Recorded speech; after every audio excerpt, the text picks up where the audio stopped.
অসহযোগ আন্দোলনে জেলায় জেলায় বিক্ষোভ সংঘর্ষে নিহত ২১। রাজধানীর মোড়ে মোড়ে ধাওয়া পাল্টা ধাওয়া।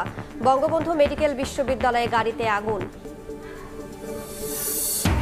প্রতিবাদ মিছিল নিয়ে মাঠে আওয়ামী লীগ। জামায়াত শিবিরের কূটকৌশল রুখে দেওয়ার হুঁশিয়ারি। সন্ত্রাসী লেলিয়ে দিয়ে বিপ্লব দমনের চেষ্টা করছে সরকার, অভিযোগ বিএনপির। সন্ধ্যা ৬টা থেকে সারা দেশে অনির্দিষ্টকালের কারফিউ জারি। নিরাপত্তার স্বার্থে আবারও বন্ধ রাখা হয়েছে সামাজিক যোগাযোগ মাধ্যম। শিক্ষার্থী অভিভাবকদের নিরাপদে ঘরে ফেরার অনুরোধ। আন্দোলনকারীদের ওপর পুলিশের গুলি বন্ধ চেয়ে হাইকোর্টে রিট খারিজ। আইন শৃঙ্খলা রক্ষা বাহিনীকে আইনের নির্দেশনা মানার আহ্বান। রাজনৈতিক উদ্দেশ্য দেখছে বাদী পক্ষ। এবং এনবিআরের পাওনা ৬৬৬ কোটি টাকা ডক্টর ইউনূসকে পরিশোধ করতে হবে। হাইকোর্টের রায়ে আপিলের ঘোষণা আইনজীবীর।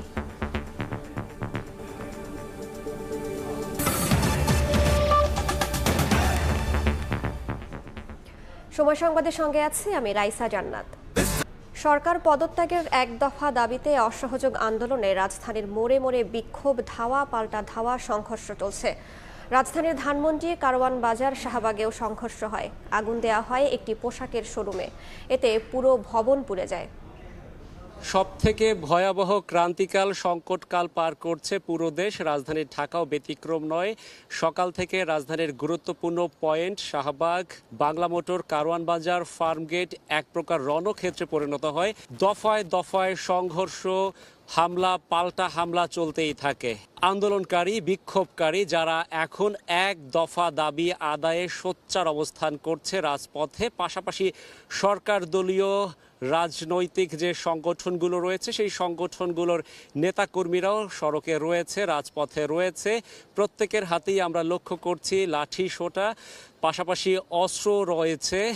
এই অস্ত্র এবং লাঠি সোঁটা দিয়ে এক পক্ষ আরেক পক্ষকে রাজপথ থেকে সরিয়ে দেওয়ার জন্য প্রাণপণ লড়াই চালিয়ে যাচ্ছে। আন্দোলনকারীরা প্রথমে রাজধানীর শাহবাগ মোড়ে অবস্থান নেন। সেখান থেকে ইন্টারকন্টিনেন্টাল মোড় হয়ে পরিবাগ, এরপর বাংলা মোটর মোড়, এরপর কারওয়ান বাজার হয়ে ফার্মগেট পর্যন্ত চলে আসেন। আওয়ামী লীগ ও তাদের অঙ্গ সংগঠনের নেতাকর্মীরা রাজপথে ছিলেন। তারাও কিন্তু তাদেরকে অর্থাৎ আন্দোলনকারীদেরকে ধাওয়া দেয় এবং পুরো রণক্ষেত্রে পরিণত হয় রাজধানীর গুরুত্বপূর্ণ পয়েন্ট, রাজধানীর বাংলা মোটর, ফার্মগেট, কারওয়ান বাজার এই এলাকা। এবং শুধু প্রধান সড়কই নয়, অলিগলিতেও সংঘর্ষ ছড়িয়ে পড়ে। এক পক্ষ আরেক পক্ষকে ধাওয়া দেয়, পাল্টা ধাওয়া দেয়, পাশাপাশি বিভিন্ন স্থাপনায় আগুন দেয়া হয়। সংঘর্ষকালীন সময়ে আইন শৃঙ্খলা রক্ষাকারী বাহিনীর সদস্য, বিশেষ করে পুলিশ প্রশাসনের তেমন একটা উপস্থিতি আমরা লক্ষ্য করিনি।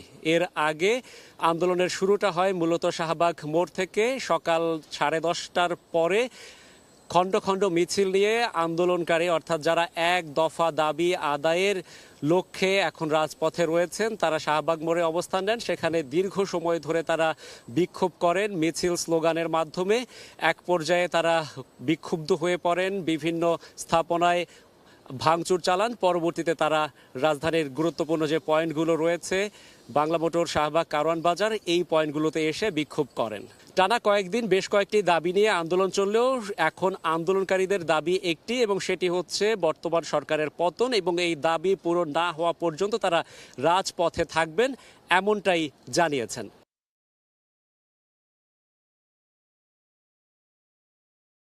সংঘর্ষকালীন সময়ে সাধারণ মানুষ যারা ঘরের বাইরে বেরিয়েছিলেন নিজের বিভিন্ন প্রয়োজনে, তাদেরকে এক প্রকার আতঙ্কিত হয়ে ছোটাছুটি করতে দেখা গিয়েছে। সবার মধ্যেই রয়েছে আতঙ্ক, উদ্বেগ, এক প্রকার ভীতিকর পরিবেশ তৈরি হয়েছে রাজধানী জুড়ে। সময় যত গড়াচ্ছে পরিস্থিতি তত নিয়ন্ত্রণের বাইরে চলে যাচ্ছে এবং এমন সংকটকাল যদি চলতেই থাকে তবে সাধারণ মানুষ যারা রয়েছেন প্রত্যেকেরই জীবন জীবিকায় এর প্রভাব পড়বে। আর তাই আশু এই সমস্যার সমাধান প্রত্যাশা করছেন সাধারণ মানুষ। রাশেদ বাপ্পি, সময় সংবাদ, ঢাকা। অসহযোগ আন্দোলনকারী আওয়ামী লীগ, ছাত্রলীগ ও পুলিশের মধ্যে সংঘর্ষ, পাল্টাপাল্টি ধাওয়ায় রণক্ষেত্র দেশের বিভিন্ন জেলা। এখন পর্যন্ত বিভিন্ন জেলায় অন্তত ২১ জন নিহতের খবর পাওয়া গেছে। এর মধ্যে ফেনীতে ৫, বগুড়ায় ৪, পাবনায় ৩ জন, মুন্সিগঞ্জ, রংপুরে ২ জন করে এবং ঢাকা, বরিশাল, মাগুরা, কুমিল্লা ও জয়পুরহাটে একজনের মৃত্যুর তথ্য নিশ্চিত করেছে স্থানীয় হাসপাতাল কর্তৃপক্ষ। ভাঙচুর হয়েছে যানবাহন সহ বিভিন্ন স্থাপনা। আন্দোলনকারীদের ডাকা অসহযোগ আন্দোলনে উত্তাল দেশ। সকাল থেকে দেশের বিভিন্ন স্থানে বিক্ষোভ মিছিল নিয়ে নামে আন্দোলনকারীরা। এ সময় ছাত্রলীগ, আওয়ামী লীগ নেতাকর্মীরা মুখোমুখি অবস্থানে দাঁড়ায়। উত্তেজনার এক পর্যায়ে হয় সংঘর্ষ। অনেক জায়গায় আওয়ামী লীগের কার্যালয় ভাঙচুরের পর হয় ধাওয়া পাল্টা ধাওয়া। এ সময় ইটপাটকেল নিক্ষেপ সহ লাঠিসোঁটা নিয়ে নামে দুই পক্ষই। ভোলায় বৈষম্য বিরোধী আন্দোলনকারীরা রাজপথে নামলে আওয়ামী লীগ কর্মীরা প্রতিহত করতে গেলে দফায় দফায় ধাওয়া পাল্টা ধাওয়া সংঘর্ষের ঘটনা ঘটে। এ সময় আন্দোলনকারীরা আগুন দিয়ে পুড়িয়ে দেয় জেলা আওয়ামী লীগ, শ্রমিক লীগ ও স্বেচ্ছাসেবক লীগ অফিস ও 30টি মোটরসাইকেল। এরপর ডিসি অফিস, পৌর ভবন ও মুক্তিযোদ্ধা সংসদের সামনের কয়েকটি গাড়িতে আগুন দেওয়া সহ ভাঙচুর করা হয়। পুলিশ সাউন্ড গ্রেনেড ও টিয়ার সেল নিক্ষেপ করে পরিস্থিতি নিয়ন্ত্রণে আনতে চেষ্টা করে। এতে অন্তত 20 জন আহত হয়েছেন।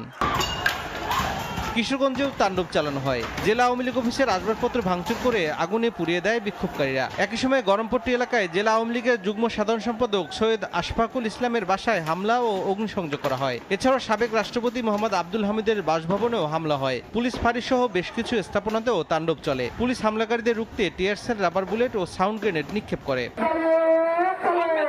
বরিশালও বিক্ষোভকারীরা রাজপথে অবস্থান নেয়। এ সময় ঢাকা বরিশাল মহাসড়ক অবরোধ সহ নগরের সিএনবি রোডে আওয়ামী লীগ অফিস ভাঙচুর করা হয়। অফিসের মালামাল রাস্তায় ফেলে দেয়া হয় আগুন। ভাঙচুর করা হয় অ্যাম্বুলেন্সও। সংঘর্ষে 12 নম্বর ওয়ার্ড আওয়ামী লীগের সভাপতি নিহতের তথ্য নিশ্চিত করেছে সদর হাসপাতাল কর্তৃপক্ষ। এছাড়াও পানি সম্পদ প্রতিমন্ত্রী জাহিদ ফারুকের বাড়িতেও হামলা সহ অর্ধশত মোটরসাইকেলে ভাঙচুর ও বিএনপি অফিসেও আগুন দেওয়া হয়। রংপুরে সকাল থেকে নগরীর টাউন হল, পায়রা চত্বর, জাহাজ কোম্পানি মোড় সহ বিভিন্ন পয়েন্টে বিক্ষোভ ও মিছিল করে ছাত্ররা। এ সময় আওয়ামী লীগের সঙ্গে ধাওয়া পাল্টা ধাওয়া হয়। সংঘর্ষে আহত হয়ে রংপুর মেডিকেলে 2 জন আওয়ামী লীগ নেতার মৃত্যুর তথ্য নিশ্চিত করেছে হাসপাতাল কর্তৃপক্ষ। খুলনায় বিক্ষোভকারীরা রাজপথে নেমে সড়ক অবরোধ করলে আওয়ামী লীগের কর্মীরা বাধা দিলে ধাওয়া পাল্টা ধাওয়া হয়। এ সময় আওয়ামী লীগ অফিস ও জেলা প্রশাসক কার্যালয়ে হামলা ও অগ্নিসংযোগ করা হয়। পরে বিভিন্ন যানবাহনে আগুন দেয় বিক্ষোভকারীরা। দফায় দফায় সংঘর্ষে আহত হন কয়েকজন। কুমিল্লাতেও আন্দোলনকারীরা সড়ক অবরোধ করে অবস্থান নেয়। আলেখাচর এলাকায় ধাওয়া পাল্টা ধাওয়া হয়। সড়কের মোড়ে মোড়ে ছাত্রলীগের কর্মীদের অবস্থান নিতে দেখা যায়। সংঘর্ষে একজন নিহতের খবর জানা গেছে হাসপাতাল সূত্রে। বগুড়া শহরের সাতমাথায় বিক্ষোভকারীরা আওয়ামী লীগ, ছাত্রলীগের উপর ইটপাটকেল নিক্ষেপ সহ লাঠিসোঁটা নিয়ে হামলা চালালে সংঘর্ষ বাধে। এ সময় ককটেল বিস্ফোরণ হলে পরিস্থিতি নিয়ন্ত্রণে সতর্ক অবস্থান নেয় পুলিশ। কয়েকজন আহত সহ নিহত হয়েছেন 3 জন। শহীদ জিয়াউর রহমান মেডিকেল কলেজ হাসপাতাল কর্তৃপক্ষ এ তথ্য নিশ্চিত করেছে। বিকেলে বগুড়া 6 সংসদ সদস্য রাগেবুল হাসান রিপুর বাড়িতে হামলা ও অগ্নিসংযোগ করা হয়।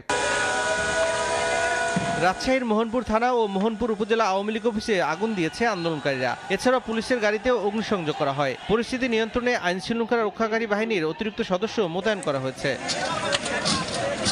তৌফিক মাহমুদ, সময় সংবাদ। এদিকে বঙ্গবন্ধু শেখ মুজিব মেডিকেল বিশ্ববিদ্যালয়ের ভেতরে পার্কিংয়ে রাখা বিভিন্ন যানবাহন ভাঙচুর ও আগুন দেয় বিক্ষোভকারীরা। এ সময় চিকিৎসা নিতে আসা মানুষজন আতঙ্কে ছোটাছুটি করেন। আরও জানাচ্ছেন রাশেদ বাপ্পি।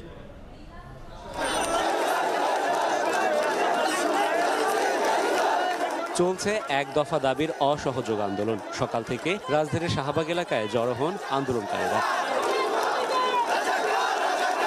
বেলা 11টার কিছু পরে বঙ্গবন্ধু শেখ মুজিব মেডিকেল বিশ্ববিদ্যালয়ে ঢুকে পড়ে আন্দোলনকারীদের একটি অংশ। শাহবাগ মোড়ের প্রথম গেট দিয়ে হাসপাতাল চত্বরে ঢুকে পড়েন তারা। এ সময় হাসপাতালের বটতলার বেদিতে আগুন জ্বলতে দেখা যায়। নির্বিচার ভাঙচুর হয় হাসপাতাল চত্বরে পার্ক করে রাখা বিভিন্ন যানবাহন। এ সময় আন্দোলনকারীদের হাতে ছিল লাঠি সোঁটা। মিছিল নিয়ে হাসপাতালের ভেতরের দিকেও ঢুকতে দেখা যায় তাদের। চিকিৎসা নিতে আসা মানুষজন আতঙ্কে ছোটাছুটি করতে থাকেন। আতঙ্কিত হয়ে পড়েন কর্মরত চিকিৎসক ও অন্যান্য স্বাস্থ্যকর্মীরা। আন্দোলনকারীদের দাবি, হাসপাতালের ভেতর থেকে তাদের দিকে প্রথম ইট পাটকেল ছোড়া। হাসপাতালের ভেতরে জ্বলতে থাকা আগুনের কালো ধোঁয়া অনেক দূর থেকেও কুণ্ডুলি পাকিয়ে উঠতে দেখা যায়। দীর্ঘ সময় ধরে শাহবাগ মোড়ে মিছিল স্লোগান দিয়ে বিক্ষোভকারীরা এক পর্যায়ে হোটেল ইন্টারকন্টিনেন্টাল মোড়ের দিকে আসে।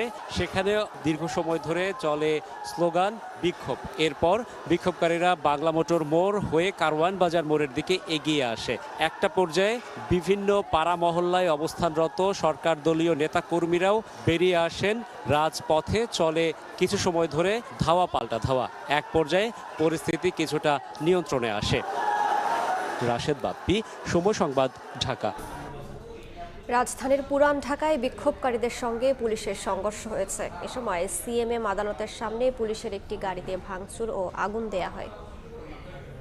মেট্রোপলিটন ম্যাজিস্ট্রেট আদালত অর্থাৎ সিএমএম কোর্টে আজকে প্রায় সকাল আনুমানিক 11টার দিকে ঢুকে পড়ে সিএমএম কোর্টের ভেতরে যারা হামলা করেছেন এখানে পুলিশের সদস্যদের বহন করা বেশ কয়েকটি প্রিজন ভ্যান এবং বেশ কয়েকটি গাড়ি আসলে এখানে রাখা ছিল।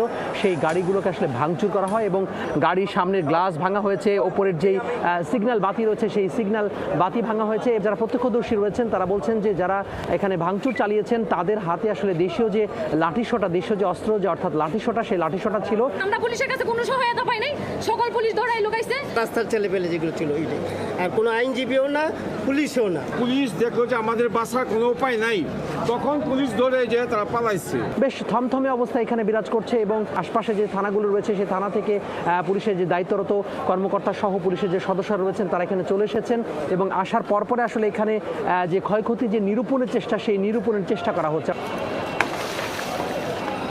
সকাল 9টার দিকে পুরান ঢাকার যে জনসন রোড রয়েছে, জনসন রোডে যে রায় সাহেব বাজার রয়েছে সেখানে সূত্রাপুর থানা পুলিশের একটি টহল টিমের যেই পুলিশের গাড়ি, সেই গাড়ি পুড়িয়ে দেওয়া হয় এবং আমরা দেখতে পাচ্ছি যে সম্পূর্ণ গাড়িটি পুড়ে গিয়েছে এবং পুড়ে গিয়ে সেখানে বলা যায় যে এখনও যে ধোঁয়া, সেই ধোঁয়ার কুণ্ডলি কিন্তু এখানে ধোঁয়া বের হচ্ছে। এখানে যারা দায়িত্বরত পুলিশের সদস্যরা রয়েছেন তারা এখানে কিছুক্ষণ আগে এটি আসলে পানি দিয়ে এটিকে নিবারণের যে চেষ্টা, সেই চেষ্টা করা হয়েছে এবং জনসন রোডে যে রায় সাহেব বাজার রয়েছে সেই রায় সাহেব বাজার মোড়ে এখানে ক্ষমতাসীন আওয়ামী লীগের যে অঙ্গ সংগঠন রয়েছেন সেই অঙ্গ সংগঠনের নেতাকর্মীরা এখানে উপস্থিত হয়েছেন এবং তারা যে স্লোগান, তাদের যে স্লোগান, সেই স্লোগান তারা দিচ্ছেন। তো বলা যায় যে সব মিলিয়ে এখানে জজ কোর্টের ভেতরে অর্থাৎ সিএমএম কোর্টের ভেতরে যে ভাঙচুর চালানো হয়েছে সেই ভাঙচুর তো চালানো হয়েছে, পাশাপাশি এখানে পুলিশের গাড়ি আসলে পুড়িয়ে দেওয়া হয়েছে। যারা অসহযোগ আন্দোলনের ডাক দিয়েছিলেন সেই শিক্ষার্থীরা এখানে নেই। বিপুল পরিমাণ আইনশৃঙ্খলা বাহিনীর যে সদস্য, সেই সদস্যরা ওইখানে উপস্থিত রয়েছেন। তো এই ছিল পুরান ঢাকার জনসন রোড থেকে আমার হাতে সবশেষ। তোহা খান তামিম, সময় সংবাদ, ঢাকা। এক দফা দাবিতে রাজধানীর বিভিন্ন স্থানের মতো উত্তরায়ও জড়ো হন বিক্ষোভকারীরা। এ সময় ছাত্রলীগের সঙ্গে ধাওয়া পাল্টা ধাওয়া হয়, পুরো এলাকায় ছড়িয়ে পড়ে উত্তেজনা।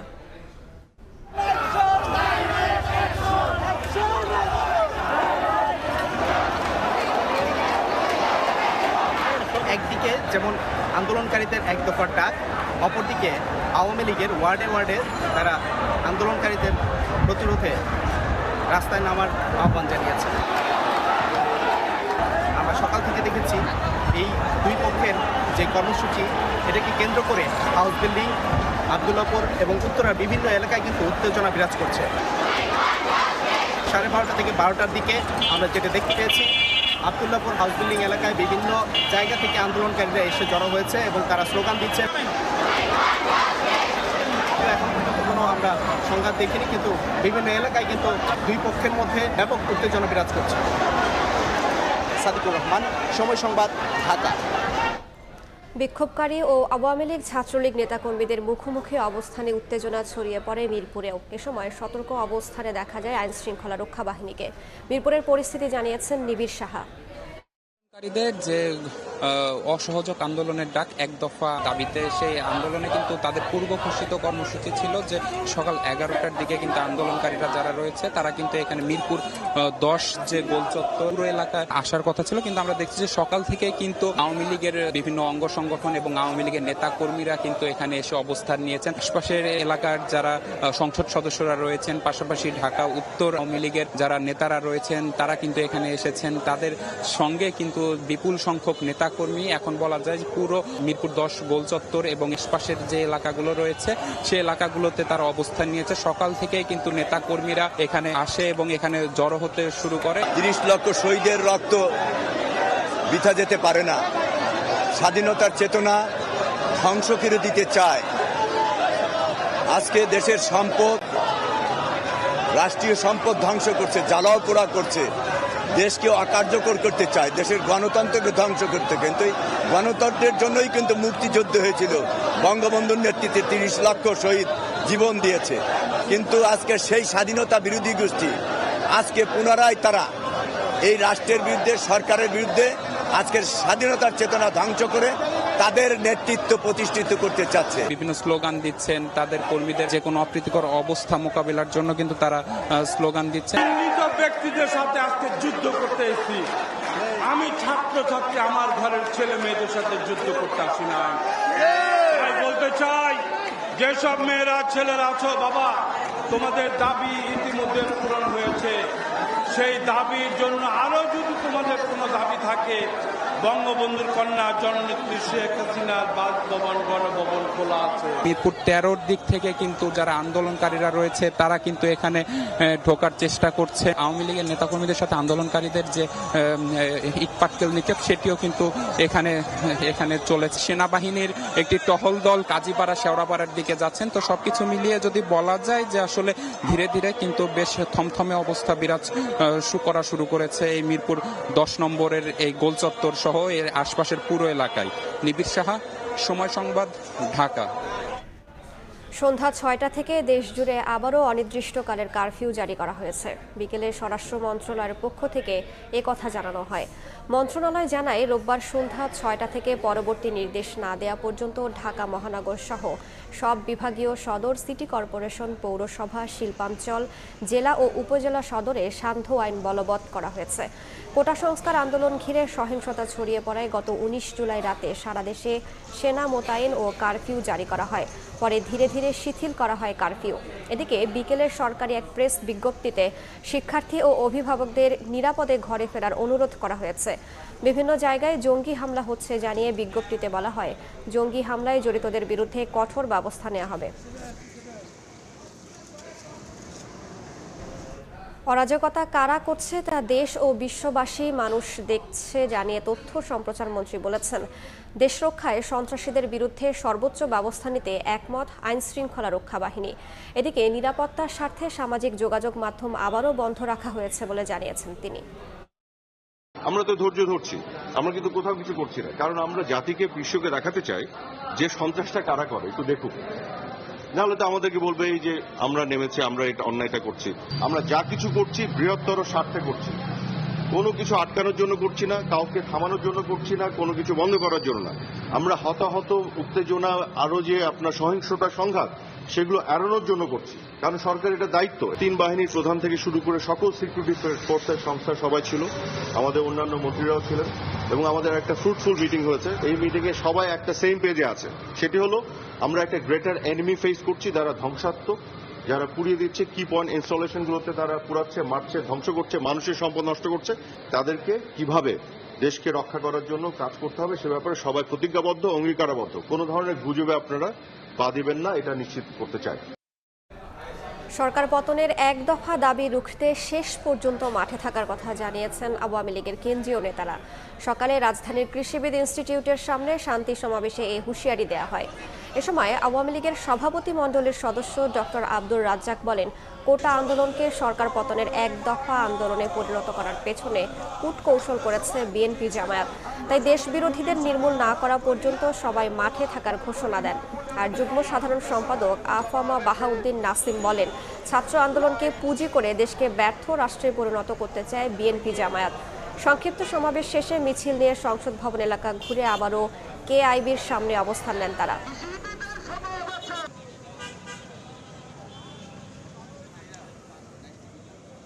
জামাত, শিবির, যুদ্ধ অপরাধী গোষ্ঠী, যারা সন্ত্রাসী গোষ্ঠী, যারা চিহ্নিত সন্ত্রাসী, সেই গোষ্ঠী কোটা আন্দোলনকে সামনে রেখে এক শ্রেণীর ধর্ম ব্যবসায়ী, এক শ্রেণীর উচ্ছৃঙ্খল সন্ত্রাসী গোষ্ঠী আজকে বাংলাদেশ নামক আমাদের প্রিয় মাতৃভূমি, এই রাষ্ট্রকে তারা আক্রমণ করেছে। একটা নির্বাচিত সরকারকে সহযোগিতা করা এবং বাংলাদেশের মানুষের জানমাল, জীবনের নিরাপত্তা দেওয়া এবং বাংলাদেশের শান্তি ধরে রাখা। বৈষম্য বিরোধী ছাত্র আন্দোলনের অসহযোগ আন্দোলনে একাত্মতা ঘোষণা করে বিএনপি নেতাকর্মীদের রাজপথে নেমে আসার আহ্বান জানিয়েছেন দলটির মহাসচিব মির্জা ফখরুল ইসলাম আলমগীর। তিনি অভিযোগ করে বলেন, সরকার নিরাপত্তা বাহিনী ও সন্ত্রাসীদের লেলিয়ে দিয়ে আন্দোলনকারীদের দমন করছে। গুলশানে বিএনপি চেয়ারপারসনের রাজনৈতিক কার্যালয়ে সংবাদ সম্মেলনে একথা বলেন মির্জা ফখরুল। দেশে আজ এক গণ অভ্যুত্থানের সূচনা হয়েছে। সমসাময়িক বিষয় নিয়ে গুলশানে বিএনপি চেয়ারপারসনের রাজনৈতিক কার্যালয়ে সংবাদ সম্মেলনে বিএনপির শীর্ষ নেতারা কথা বলেন বিএনপি মহাসচিব মির্জা ফখরুল ইসলাম আলমগীর। সকল বয়সের মানুষ ব্রিফিং এর শুরুতেই আলোচনায় আসে বৈষম্য বিরোধী আন্দোলনের অসহযোগ আন্দোলন প্রসঙ্গ। মির্জা ফখরুল দাবি করেন ক্ষমতাসীনরা ছাত্র জনতার বিক্ষোভে নিরাপত্তা বাহিনী ও সন্ত্রাসীদের লেলিয়ে দিয়ে আন্দোলন দমনের চেষ্টা করছে। ছাত্র জনতার কর্মসূচি বানচাল করতে সরকার আবারও নিরাপত্তা বাহিনী সহ ক্ষমতাসীন দলের নেতাকর্মীদেরকে ছাত্র জনতার উপর লেলিয়ে দিয়ে আরো হত্যা, নির্যাতন, দমন, নিপীড়ন অব্যাহত রেখেছে। পরিণতি এটাই, এই সরকারকে এইভাবেই চলে যেতে হবে, এর কোনো বিকল্প নেই। তত বেশি ক্ষতি হবে দেশের, জাতির, তত বেশি ক্ষতি হবে আওয়ামী লীগের রাজনৈতিক দল হিসেবে। দলীয় নেতাকর্মী সহ দেশবাসীকে রাজপথে নেমে আসার আহ্বান জানিয়ে বিএনপি মহাসচিব দাবি করেন ছাত্র জনতার এক দফার আন্দোলন সাফল্যের দ্বার প্রান্তে। ছাত্র জনতার বিজয় অবশ্যম্ভাবী। জনতার যখন উত্তাল যে সমুদ্রের সৃষ্টি হয়, সূচনা হয়, তখন কারো পক্ষেই সম্ভব হয় না যে এটাকে আপনার ঠিকিয়ে রাখা। বিএনপি বৈষম্য বিরোধী ছাত্র আন্দোলনের তথা আপামর জনসাধারণ উত্থাপিত এক দফা ঘোষণাপত্রের সাথে সম্পূর্ণ একাত্মতা ঘোষণা করছে। আপামর জনসাধারণ এবং বিএনপি অঙ্গ সহযোগী সংগঠনের সমস্ত নেতা কর্মী সমর্থক শুভনাধ্যায়ীদের প্রতি রাজপথে নেমে এসে জনতার সঙ্গে একাত্ম হয়ে গণহত্যাকারী স্বৈরাচারী সরকারের পতন ত্বরান্বিত করতে অসহযোগ আন্দোলন সফল করার আহ্বান জানাচ্ছে। সংকট নিজেরাই তৈরি করে তা ভিন্ন খাতে নিয়ে সরকার বিরোধী রাজনৈতিক দলগুলোর উপর সরকার দায় চাপাচ্ছে বলে দাবি করেন বিএনপি মহাসচিব। সকলের সঙ্গে পরামর্শ। আহমেদ সালেহীন, সময় সংবাদ, ঢাকা। অসহযোগ আন্দোলনে বিক্ষোভ চলছে রাজধানীর সায়েন্স ল্যাবেও। এক পর্যায়ে সেখানে বিক্ষোভকারীদের সঙ্গে ছাত্রলীগ যুবলীগের ধাওয়া পাল্টা ধাওয়া হয়। সেখানকার পরিস্থিতি জানিয়েছেন রিপোর্টার রাইদুল ইসলাম শুভ।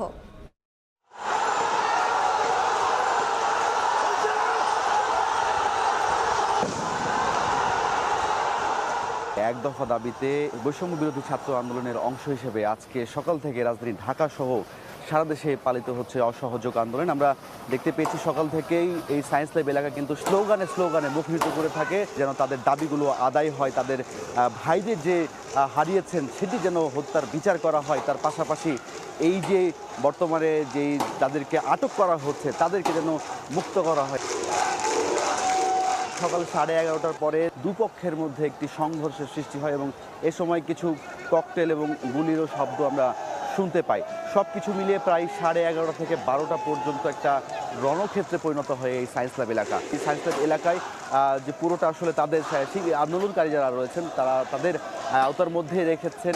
এই সাইডে যখন যে সকল প্রয়োজনীয় যানবাহন যেগুলো রয়েছে, বিশেষ করে অ্যাম্বুলেন্স বা অন্যান্য জরুরি সেবার যে যানবাহনগুলো, শুধুমাত্র সেগুলো আর কি এই সড়কটি ধরে যেতে দেওয়া হচ্ছে এবং তাদেরকে কোনো রকম কোনো বাধা দেওয়া হচ্ছে না, কোনো সহিংসতা নাই। তারা শান্তিপূর্ণভাবেই তাদের এই আন্দোলন চালিয়ে যেতে চান বলে তারা বারবার করে এই বিষয়টি বলছেন। কিন্তু এক কথা বলতে চাই, এখনও শিক্ষার্থীরা সেখানে অবস্থান করছেন এবং তাদের যে দাবিগুলো, তাদের দাবি আদায়ের জন্য স্লোগানে মুখরিত করে রেখেছেন। অল্প কিছুক্ষণ আগে কিন্তু যে সংঘর্ষের কথা বলছিলাম, দুপক্ষের সংঘর্ষ, সেটি চলেছিল, তবে এখন কিছুটা থমথমে অবস্থা বিরাজ করছে। এই ছিল আমার কাছে সাইসার থেকে। রাজধানীর আফতাবনগরেও সড়কে অবস্থান নিয়েছেন আন্দোলনকারীরা। বিভিন্ন এলাকা থেকে মিছিল নিয়ে জড়ো হচ্ছেন সবাই। আফতাবনগর থেকে বিস্তারিত জানাচ্ছেন তাজওয়ার মাহমুদ। অসহযোগ আন্দোলনের ডাক দিয়েছে তার আজকে প্রথম দিন এবং এখন আফতাবনগরের সকাল 11টা বেজে কিছুক্ষণ পার হয়েছে এবং এখানে আশপাশে কয়েকটি বিশ্ববিদ্যালয় কিন্তু আছে, BRAC university, east West university, এবং তারা বাংলাদেশের পতাকা সহ এখানে জড়ো হয়েছেন এবং তারা একটি দাবিতে এখানে স্লোগান তুলছেন। তবে পুলিশের কোনো রকম উপস্থিতি আমরা দেখিনি এবং অসহযোগ আন্দোলনের যে বৈশিষ্ট্য সেটি হলো যে দোকানপাট এবং ব্যবসায়িক প্রতিষ্ঠান বন্ধ থাকার যেই ঘোষণা বা ডাক তারা দিয়েছে সেটি কিন্তু এই বাড্ডা, রামপুরা এবং আফতাবনগর এলাকায় আমরা খুব ভালোভাবে দেখেছি যে এখানে ব্যবসায়িক প্রতিষ্ঠান বা ছোটোখাটো ব্যবসায়িক যে দোকানপাটগুলো আছে সেগুলো কিন্তু এখন পর্যন্ত বন্ধ রয়েছে। আফতাবনগর থেকে তাজওয়ার মাহমুদ, সময় সংবাদ। আন্দোলনকারী শিক্ষার্থীদের ওপর সরাসরি গুলি না করার নির্দেশনা চেয়ে করার রিট খারিজ করে দিয়েছেন হাইকোর্ট। শুনানি শেষে আদেশে আদালত বলেন, সব নাগরিকের শান্তিপূর্ণ সভা সমাবেশে অংশগ্রহণ করার অধিকার আছে। একই সঙ্গে আন্দোলনকারীদের ওপর গুলি করার ক্ষেত্রে আইনশৃঙ্খলা রক্ষা বাহিনীকে কঠোরভাবে প্রবিধান অনুসরণ করতেও নির্দেশ দিয়েছেন আদালত। গত সপ্তাহে 2 দিন এজলাসে হট্টগোল, বিচারপতিদের এজলাস ছেড়ে যাওয়া ও নানা নাটকীয়তার পর রোববার শুনানি হয় সরাসরি গুলিবন্ধ চেয়ে করা রিটের। শুনানির বহু আগেই এজলাস পূর্ণ হয়ে যায় আওয়ামী লীগ সমর্থিত আইনজীবীদের ভিড়ে, ছিলেন সাধারণ আইনজীবীরাও। শুনানিতে রিটকারীরা বারবার পুলিশের সরাসরি গুলি না করার আবেদন করতে থাকেন। এ সময় হাইকোর্ট বলেন, পুলিশের ওপর সরাসরি হামলা হচ্ছে, মেরে ফেলা হচ্ছে, দাবিও এক দফায় গিয়ে ঠেকেছে।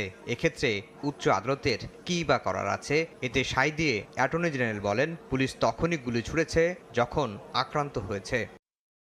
সব পক্ষের বক্তব্য শুনে হাইকোর্ট রিটটি খারিজ করে দেন, তবে সঙ্গে জুড়ে দেন কিছু পর্যবেক্ষণ। হাইকোর্ট বলেন, শান্তিপূর্ণভাবে সভা সমাবেশ করার অধিকার সবারই আছে। বিক্ষোভ দমনে গুলি করতে হলে মানবিক মর্যাদা, মানবাধিকারের দিকে খেয়াল রাখতে হবে। যথাযথভাবে মানতে হবে ফৌজদারি কার্যবিধি সহ আইনের বিধান। তারা লেথাল আর্মস, তারা ফায়ার আর্মস এগুলো ইউজ করতে পারবে, যদি প্রয়োজন হয় সেগুলো তারা করতে পারবে। তো বলছে এটা করার সময় তারা যেন এটা আইন অনুযায়ী এটা করতে পারবে, আইন যেন মেনটেন করে। এটা আদালতকে ব্যবহার করার জন্য এই রিট পিটিশনটি দায়ের করা হয়েছিল, সুতরাং রিট পিটিশনটি পলিটিক্যালি মোটিভেটেড হিসাবে খারিজ করে দেওয়া হয়েছে। এই আদেশে খুশি আইনজীবীরা, বলছেন হাইকোর্টের এমন আদেশ পুলিশকে নির্বিচারে গুলি থেকে বিরত রাখবে।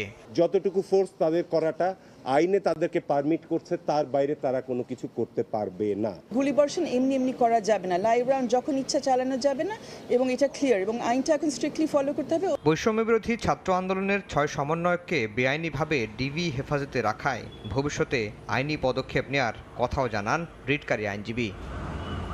আফজাল হোসেন, সময় সংবাদ, ঢাকা। সহিংসতা ও নৈরাজ্যের বিরুদ্ধে রাজধানীতে মানববন্ধন করেছেন গণমাধ্যম কর্মীরা। সকালে কারওয়ান বাজার সার্ক ফোয়ারার সামনে প্রতিবাদ কর্মসূচিতে অংশ নেন সাংবাদিকরা। এ সময় তারা বলেন, চলমান আন্দোলনের খবর সংগ্রহের সময় প্রাণ দিতে হয়েছে সাংবাদিককে। আহত হয়েছেন অনেক গণমাধ্যম কর্মী। পেশাগত দায়িত্ব পালনের সময় হামলার ঘটনার তীব্র নিন্দা জানান তারা।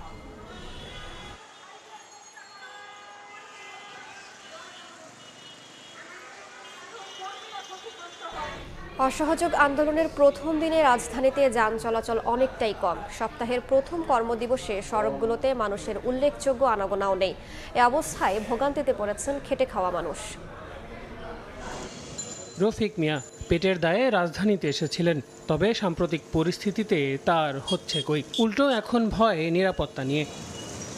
অসহযোগ আন্দোলনের ডাকে বন্ধ দোকানপাট, ঘুরছে না যানবাহনের চাকা। কিন্তু ক্ষুধার্ত পেট কি আর বোঝে এত কিছু? কিংবা ঘরে থাকা সন্তান পরিজনের মুখ তো খাবার চাই। ফলে খেটে খাওয়া মানুষ অনেকেই বের হয়েছেন কেবলই পরিবারের সদস্যদের মুখে দুমুঠো অন্ন তুলে দেওয়ার তাগিদে। পেটের জন্য বাইরেছি, যেদিকে যাই সেদিকে ভেজাল, গন্ডগোল, রোজগার কম, চলতে ফিরতে কষ্ট হইতেছে। এটাই সপ্তাহের প্রথম দিন হিসেবে রাজধানীর সড়কগুলোতে যান চলাচল ছিল অনেকটাই কম। এর মাঝেও নিজেদের জরুরি প্রয়োজন সারতে সকালের দিকে যারা বেরিয়েছিলেন তাদের মধ্যেও আতঙ্ক চোখে পড়ার মতো। সাধারণ মানুষের দাবি, দেশের এমন পরিস্থিতি কারোই কাম্য নয়। কঠিন পরিস্থিতির জন্য কি আমরা সাধারণ মানুষ কষ্ট করব? হাসপাতালে যেভাবে আগুন দিল। পিজি হসপিটাল থেকে এখানে হাঁটতে হাঁটতে আসছি, যাবো ইয়াতে গাবতলি, কিতে যাব, কিসে যাব, কোনো উপায় নাই। বঙ্গবন্ধু মেডিকেলের যত স্টাফ বাস ছিল সব প্রথমে ভাঙচুর, পরে এখন পরে একবার জ্বালায় ছাই করে দিচ্ছে। সকাল থেকেই পরিবহন সংকটে পায়ে হেঁটে বাড়ি ফিরতেও দেখা যায় অনেককে। আল আমিন তুষার, সময় সংবাদ, ঢাকা। আন্দোলন দমনে অন্যান্য বাহিনী ব্যর্থ হলে তাদের প্রয়োজন কি, এমন প্রশ্ন তুলেছেন সেনাবাহিনীর সাবেক কর্মকর্তারা। মহাখালীর রাওয়া কনভেনশন সেন্টারে দেশের বিদ্যমান অবস্থায় সংকট নিরসনে করণীয় প্রসঙ্গে এক সংবাদ সম্মেলনে একথা বলেন বক্তারা। শুরুতেই চলমান আন্দোলনে হত্যাকাণ্ডের তীব্র নিন্দা জানিয়েছেন বক্তারা। আন্দোলনকারীদের লক্ষ্য করে কোনো গুলি না ছোড়ার আহ্বান জানান তারা। এ সময় সশস্ত্র বাহিনীকে ছাত্র জনতার মুখোমুখি না দাঁড়ানোর আহ্বান জানানো হয়।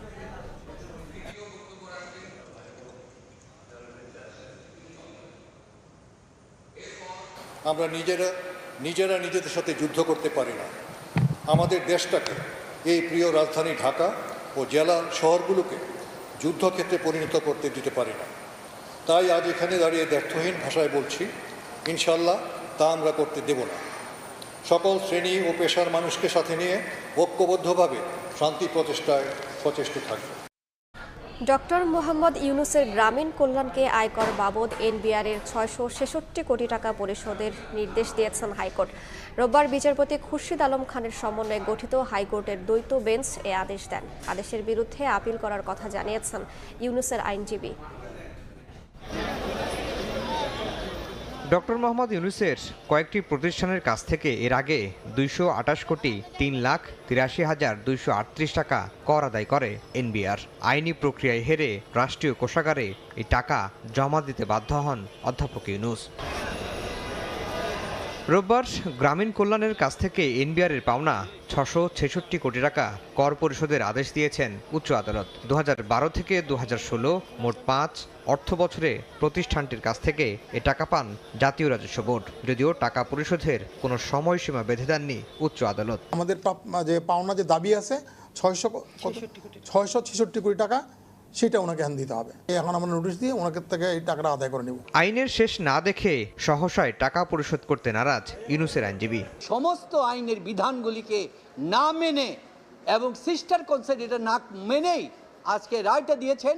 এই রায়ের বিরুদ্ধে আমরা সুপ্রিম কোর্টে আপিল করব, মহামান্য আপিল করে।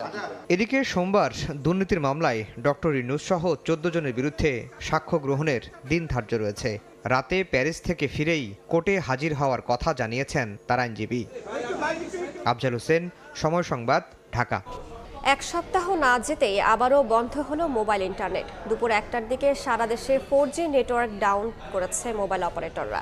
এদিকে ব্রডব্যান্ড ইন্টারনেটে বন্ধ আছে ফেসবুক, হোয়াটসঅ্যাপ, ইনস্টাগ্রাম। এর আগে শুক্রবার প্রায় 7 ঘন্টা ফেসবুক ও মেসেঞ্জারের মতো সামাজিক মাধ্যম বন্ধ ছিল মোবাইল নেটওয়ার্কে। কোটা সংস্কার আন্দোলন নিয়ে গুজব অপপ্রচার ঠেকাতে 11 দিন বন্ধ থাকার পর গত 28 জুলাই বিকেল থেকে সারা দেশে সচল হয় 4G সেবা। বাড়ল তরলীকৃত পেট্রোলিয়াম গ্যাস এলপিজির দাম। গত মাসের তুলনায় 12 কেজি এলপিজির দাম 11 টাকা বাড়িয়ে 1377 টাকা নির্ধারণ করেছে Bangladesh energy regulatory commission BERC. বিকেলে কমিশনের এক আদেশে বলা হয়েছে, রোববার সন্ধ্যা 6টা থেকে কার্যকর হবে নতুন এ দাম। গত মাসের তুলনায় আন্তর্জাতিক বাজারে এলপিজির কাঁচামাল বিউটেন ও প্রোপেনের দাম বাড়ার কারণেই দেশের বাজারে এ পরিবর্তন। এছাড়া গ্রাহক পর্যায়ে দাম বেড়েছে অটো গ্যাসেরও। লিটার প্রতি দাম ঠিক করা হয়েছে 63 টাকা 21 পয়সা। আবারও অস্থির ডলার সহ দেশের বৈদেশিক মুদ্রা বাজার। কয়েকদিন আগেও প্রতি ডলারের দাম ছিল 118 টাকা, এখন বিক্রি হচ্ছে 125 টাকায়। এলসি করতে গিয়েও ব্যবসায়ীদের গুনতে হচ্ছে বাড়তি টাকা। দেশে চলমান অস্থিরতায় প্রভাব পড়েছে দ্বিপাক্ষিক বাণিজ্যে, যা চাপে ফেলেছে ডলারের যোগানে। এই অবস্থায় বৈদেশিক মুদ্রা বাজারে ভারসাম্য আনার তাগিদ অর্থনীতিবিদের। সাইফুল ইসলামের রিপোর্ট। সদ্য সমাপ্ত জুলাইয়ের মাঝামাঝিতে যে ডলার বিক্রি হয়েছে 118 থেকে 119 টাকায়, বর্তমানে ঠেকেছে 124 থেকে 125 টাকায়। খোলা বাজারে এমন অস্থিরতার কারণ হিসেবে ব্যাংকিং চ্যানেলে প্রবাসী আয়ের প্রবাহ কমে যাওয়ার কারণকে দায়ী করছেন মানি এক্সচেঞ্জার্সরা।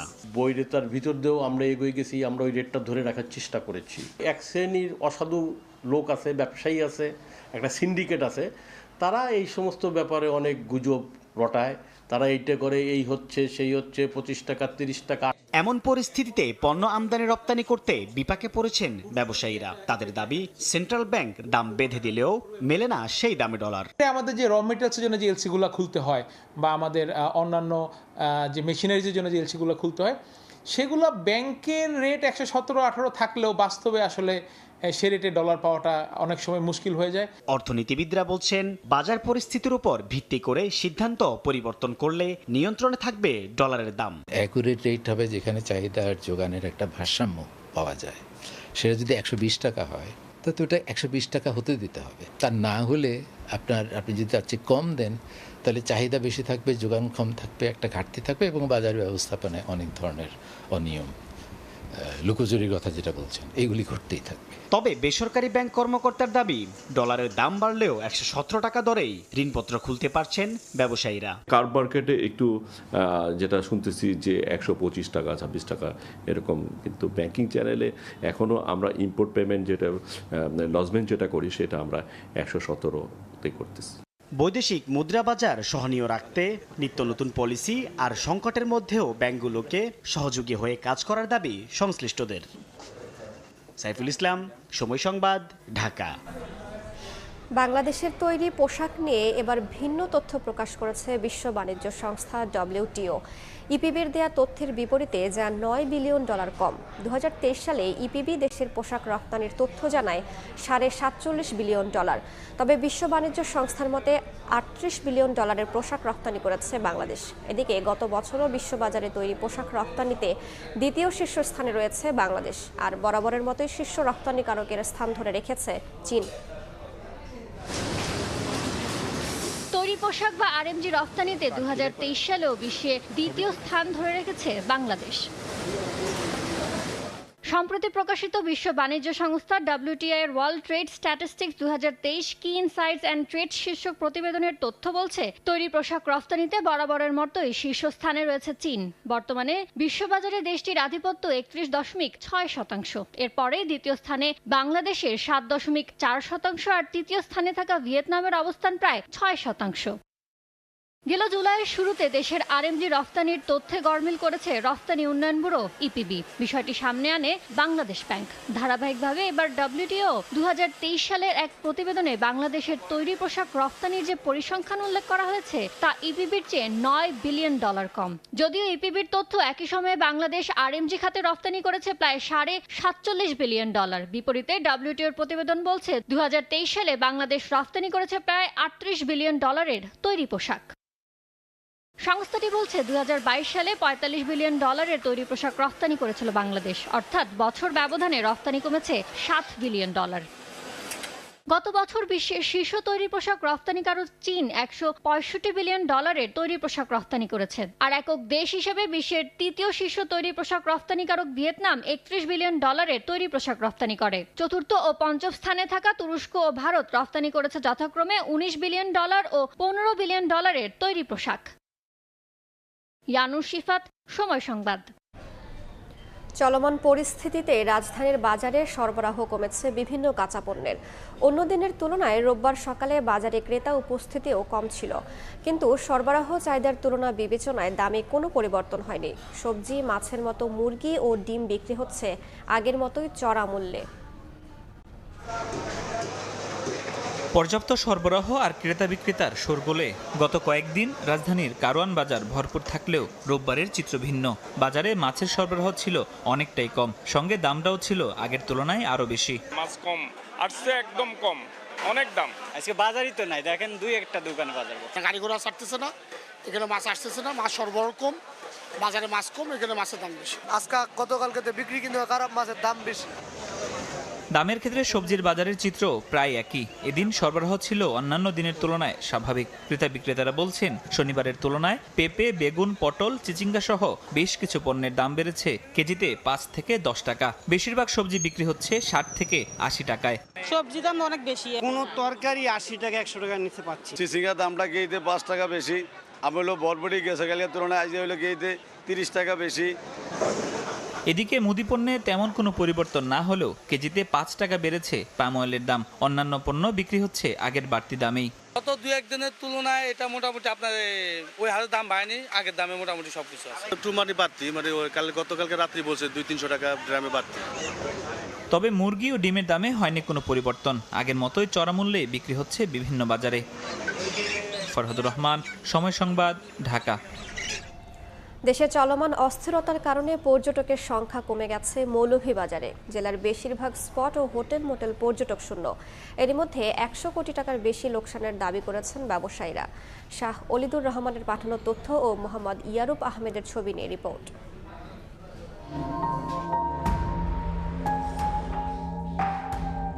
জনশূন্য চা বাগান, হোটেল মোটেলেও নেই তেমন পর্যটক। প্রতিবছর বর্ষা মৌসুমে পর্যটকে পরিপূর্ণ থাকে মৌলভীবাজার, অথচ এবছর এ সময় পর্যটক শূন্য সবগুলো স্পট। চলমান আন্দোলন ও সহিংসতায় বন্ধ হয়ে গেছে দেশি বিদেশি পর্যটকদের আগমন। সংশ্লিষ্টরা জানান, যেসব হোটেল রিসোর্টে বুকিং ছিল পরিবহন বন্ধ ও নিরাপত্তাজনিত কারণে তা বাতিল করেছেন পর্যটকরা। অনেক হোটেল মালিক তাদের প্রতিষ্ঠান বন্ধ করে দিয়েছে, এমনকি আয় বন্ধ হয়ে গেছে পর্যটন সংশ্লিষ্ট অন্যান্য ব্যবসায়ীদেরও। গত কয়েকদিন যাবত এই আন্দোলনের কারণে পর্যটক বলতে নাই, আমরা কাজ কামে নাই, আমরা এখন বেকার বসে আছি। পর্যটক নিয়ে আমরা ঘুরাই এই চাঁদের গাড়ি দিয়ে, প্রায় 40-50 জন ড্রাইভার বেকার। বর্তমান অবস্থা আমাদের খুবই খারাপ। এখন আমাদের প্রত্যেকটি হোটেলে প্রায় নীল বলতে চলে, আমাদের কোনো টুরিস্ট এখন নেই এবং প্রত্যেকটা হোটেল প্রায় বন্ধের উপক্রম হয়েছে এই উপজেলায়। আগে যেরকম বুকিং টুকিং ছিল, অ্যাডভান্স বুকিং ছিল, এগুলো তো ক্যান্সেলই। নতুন কোনো গেস্টের ফোন আসতেছে না, কোনো বুকিং হচ্ছে না, অবস্থা খুবই খারাপ। এরই মধ্যে 100 কোটি টাকার বেশি লোকসানের দাবি করেছেন পর্যটন ব্যবসায়ীরা। আর প্রশাসন বলছে, আর্থিক সহায়তার জন্য ঊর্ধ্বতন কর্তৃপক্ষকে জানানো হয়েছে। খরচ তো আমাদের ঠিকই আছে, কিন্তু আমরা প্রফিট করতে পারিনি। তো সেই ক্ষেত্রে দেখা যায় যে 100 কোটি টাকাই আমাদের প্রফিট লসের মধ্যে পড়বে। সরকারিভাবেই তাদের কোনো সহযোগিতা করার যদি সুযোগ থাকে, সরকার সেই বিষয়ে চিন্তা করবে। আমরা যথাযথ কর্তৃপক্ষের মাধ্যমে বিষয়টা আমরা জানাবো। পর্যটন সেবা সংস্থার দেয়া তথ্য মতে মৌলভীবাজারে শতাধিক হোটেল, মোটেল ও রিসোর্ট রয়েছে। সময় সংবাদ, মৌলভীবাজার। পাহাড়ি ঢলের তোড়ে ফেনীর মুহুরী, কহুয়া, সিলোনিয়া নদীর বন্যা নিয়ন্ত্রণ বাঁধ ভেঙে প্লাবিত গ্রামের পর গ্রাম। 3 দিন ধরে পানিবন্দী পরশুরাম, ফুলগাজী ও ছাগলনাইয়ার অর্ধশত গ্রামের লক্ষাধিক মানুষ। এলাকাবাসী বলছেন, বিগত 4 দশকেও এত দুর্ভোগে পড়েননি তারা। তবে ত্রাণ নয়, স্থানীয়রা চান বাঁধ ভাঙার স্থায়ী সমাধান।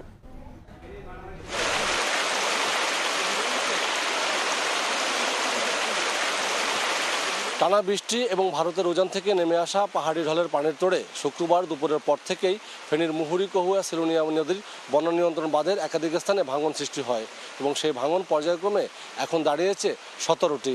একের পর এক নিম্নাঞ্চল প্লাবিত হচ্ছে। এখনও ফুলগাজী, পরশুরাম হয়ে পানি ছড়িয়ে যাচ্ছে ছাগলনাইয়া সহ ফেনী সদর উপজেলার দিকে। এ সকল কারণে শতাধিক গ্রাম প্লাবিত হয়েছে বলে সংশ্লিষ্ট সূত্রগুলো জানিয়েছে। ভারতের পানি আয় আমরা সব শেষ, মাছ আসিল, মাছ সব শেষ, ঘরদুয়ার সব শেষ। এর আগেও গত 1 জুলাই এই বাঁধের 12টি স্থানে ভেঙে বন্যার কবলে পড়তে হয়েছিল। মাত্র 1 মাসের ব্যবধানে আবার দ্বিতীয় দফায় বন্যার কবলে পড়ায় অনেকটা বিপর্যস্ত তাদের জীবনযাপন। আমাদের ঘরে পানি বন্দি হয়ে গেছে, এরকম আর কি, ছেলে মেয়ে বাচ্চালে অনেক কষ্টে আছি। বন্যা মোকাবিলায় শনিবার স্থানীয় সংসদ সদস্য আলাউদ্দিন আহমেদ চৌধুরী নাসিমের নেতৃত্বে জেলা প্রশাসক সহ ঊর্ধ্বতন কর্মকর্তাদের নিয়ে জরুরি সভা করা হয়। আগামীবার এই ধরনের প্রবলেম না হয় এই জন্য নদীর ভিতরে টেম্পোরারি কিছু কাজ করে সলিউশন করে বন্যার প্রকোপটা একটু কমাতে পারি। এবারের বন্যায় এমন প্রায় 15,000 পরিবার পানিবন্দী হয়ে পড়েছে।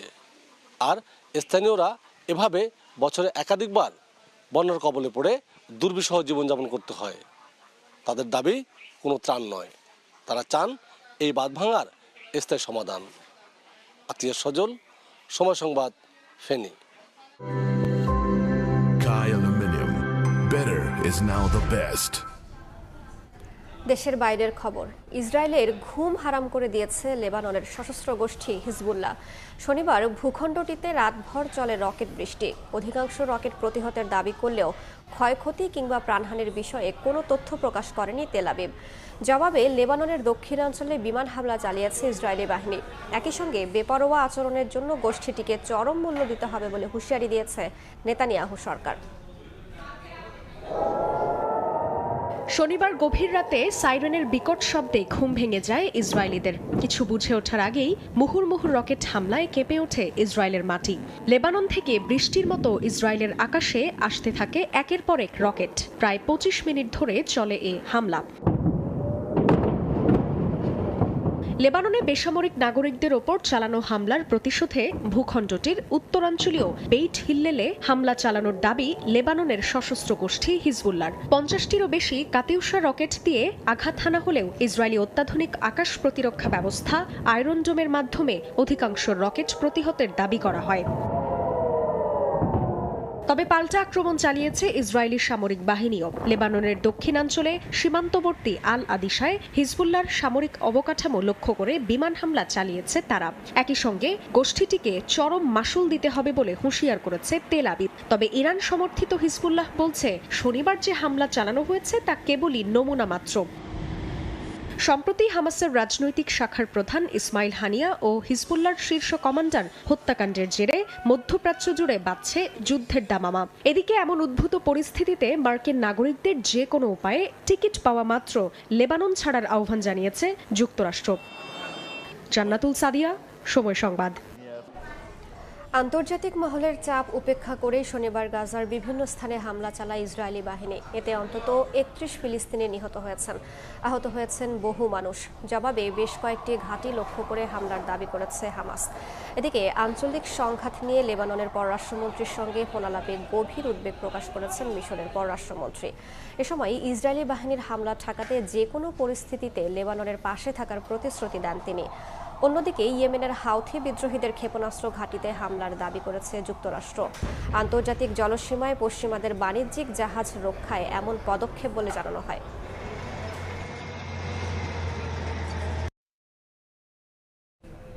যুক্তরাজ্যের সাউথ পোর্টে ছুরিকাঘাতে শিশু নিহতের ঘটনা মোড় নিয়েছে অভিবাসী বিরোধী আন্দোলনে। স্থানীয় সময় শনিবার দেশটির লিভারপুল, লিডস, হাল সহ বেশ কয়েকটি শহরে চতুর্থ দিনের মতো চলে বিক্ষোভ। ঘটে অগ্নিসংযোগ ও ভাঙচুরের ঘটনা। গত কয়েকদিনের সহিংসতায় রণক্ষেত্র যুক্তরাজ্যের বেশ কয়েকটি শহর। রাস্তাঘাট, যানবাহন ও দোকানপাট সব জায়গায় চলছে ব্যাপক অগ্নিসংযোগ। বৃহস্পতিবার দেশটির সাউথপোর্ট শহরে ৩ জন শিশুকে ছুরিকাঘাত করে হত্যা করে ১৭ বছর বয়সী এক কিশোর। এ নিয়ে ছড়িয়ে পড়ে সংঘর্ষ। হত্যার বিচারের দাবিতে ছড়িয়ে পড়া আন্দোলন ক্রমেই রূপ নেয় অভিবাসী বিরোধী বিক্ষোভে, যা সহিংসতায় রূপ নিয়েছে। অব্যাহত সহিংসতায়, চরম নিরাপত্তাহীনতায় দেশটিতে বসবাসরত অভিবাসীরা। পরিস্থিতি নিয়ন্ত্রণে শনিবার বিভিন্ন জায়গা পরিদর্শনে যান ব্রিটিশ স্বরাষ্ট্রমন্ত্রী। এ সময় চলমান বিক্ষোভের তীব্র নিন্দা জানিয়ে তিনি বলেন, যুক্তরাজ্যের মাটিতে সহিংসতার কোনো জায়গা নেই। আন্দোলনকারীদের দমনে পুলিশকে কঠোর পদক্ষেপ নেওয়ারও নির্দেশ দেন। I want everyone to be clear. Anyone who gets involved in criminal disorder, violent thuggery on our streets will have to pay the price, and they should expect there to be arrests, prosecutions, penalties and the full force of the law, including imprisonment. দেশটির ১৩ বছরের ইতিহাসে এটি সবচেয়ে ভয়াবহ বিক্ষোভ বলে জানা যায়। এই সপ্তাহে দেশের বিভিন্ন জায়গায় আরও অন্তত ৩০টি বিক্ষোভ হতে পারে বলে জানায় ব্রিটিশ গণমাধ্যম বিবিসি। সাদিয়া তাসনিম, সময় সংবাদ। যুক্তরাষ্ট্রের প্রেসিডেন্ট নির্বাচনে ডেমোক্র্যাটদের নাস্তানাবুদ করতে মরিয়া রিপাবলিকানরা। শনিবার জর্জিয়া নির্বাচনী সভায় আরও একবার সে উদাহরণ দিলেন ডোনাল্ড ট্রাম্প ও জেডি ভ্যান্স। ক্ষমতায় গেলে কঠোর অভিবাসন নীতির পাশাপাশি চীনের ওপর বাণিজ্যিক শুল্ক আরোপ এবং যুক্তরাষ্ট্রের বিভিন্ন খাতে উৎপাদন বাড়ানোর প্রতিশ্রুতি দেন ট্রাম্প। এদিকে নির্বাচনের বিতর্ক বহাল থাকলেও তারিখ প্রত্যাখ্যান করেছেন ভাইস প্রেসিডেন্ট কামালা হ্যারিস। যুক্তরাষ্ট্র থেকে লস্কর আল মামুনের রিপোর্ট। ১০০ দিনেরও কম সময় বাকি যুক্তরাষ্ট্রের প্রেসিডেন্ট নির্বাচনের। এরই মধ্যে প্রতিদিনই চলছে জমজমাট নির্বাচনী প্রচারণা। জমে উঠেছে রিপাবলিকান ডেমোক্র্যাটদের বাকযুদ্ধ। তারই ধারাবাহিকতায় স্থানীয় সময় শনিবার দুপুরে জর্জিয়া অঙ্গরাজ্যের আটলান্টায় নির্বাচনী সমাবেশে ভাষণ দেন ডোনাল্ড ট্রাম্প ও তার রানিং মেট জেডি ভ্যান্স। এ সময় কঠোর অভিবাসন নীতি, চীনের ওপর বাণিজ্যিক শুল্ক আরোপ এবং যুক্তরাষ্ট্রের বিভিন্ন খাতে উৎপাদন বাড়ানোর প্রতিশ্রুতি দেন তারা। এখানেই শেষ নয় কামালা হ্যারিসের চরিত্র এবং ভাইস প্রেসিডেন্ট হিসেবে তার নীতির পাশাপাশি জাতিগত পরিচয় নিয়ে আবারও প্রশ্ন তোলেন রিপাবলিকান এই নেতা। সম্প্রতি রাশিয়ার সঙ্গে বন্দি বিনিময়ের জন্য অভিনন্দন জানান রুশ প্রেসিডেন্ট ভ্লাদিমির পুতিনকে নিয়ে, তবে সমালোচনা করেন মার্কিন নেতাদের। এদিকে নির্বাচনে বিতর্কের চ্যালেঞ্জ বহাল থাকলেও তারিখ প্রত্যাখ্যান করেছেন মার্কিন ভাইস প্রেসিডেন্ট কামালা হ্যারিস। এক প্রতিবেদনে এমনটাই জানায় সিবিএস নিউজ। 10 সেপ্টেম্বর বিতর্কের মুখোমুখি হতে ভয় পাচ্ছেন ট্রাম্প, তাই তারিখ পরিবর্তন করতে চান তিনি। রিপাবলিকান নেতার এই খেলা বন্ধের আহ্বান জানায় কামালা হ্যারিসের প্রচারণা শিবির, যদিও এ বিষয়ে এখনো কোনো মন্তব্য করেননি সাবেক মার্কিন president Donald Trump. Laskar Al Mamun, সময় সংবাদ, যুক্তরাষ্ট্র। এ পর্যায়ে শীর্ষ সংবাদগুলো জানিয়ে দিচ্ছি আরও একবার।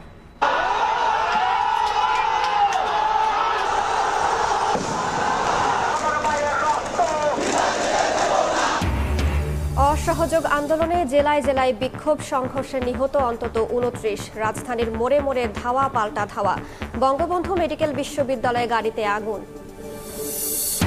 প্রতিবাদ মিছিল নিয়ে মাঠে আওয়ামী লীগ। জামায়াত শিবিরের কূটকৌশল রুখে দেওয়ার হুঁশিয়ারি। সন্ত্রাসী লেলিয়ে দিয়ে বিপ্লব দমনের চেষ্টা করছে সরকার, অভিযোগ বিএনপির। এবং সারা দেশে অনির্দিষ্টকালের কারফিউ জারি। কাল থেকে ৩ দিনের সাধারণ ছুটি ঘোষণা। নিরাপত্তার স্বার্থে আবারও বন্ধ সামাজিক মাধ্যম। শিক্ষার্থী অভিভাবকদের ঘরে ফেরার অনুরোধ।